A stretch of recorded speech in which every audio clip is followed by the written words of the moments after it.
Des heurts ont éclaté en Turquie entre les forces de l'ordre et des centaines de manifestants kurdes. Ils réclament la libération de leur leader Abdullah Öcalan à l'occasion du 16e anniversaire de sa capture.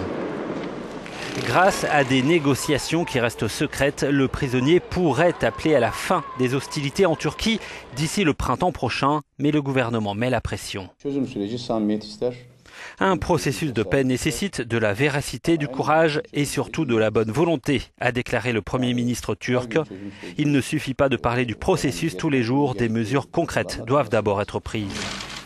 En parallèle, le gouvernement prépare une nouvelle législation pour renforcer les pouvoirs de sa police, pour faciliter les gardes à vue, les interpellations ou encore les écoutes téléphoniques.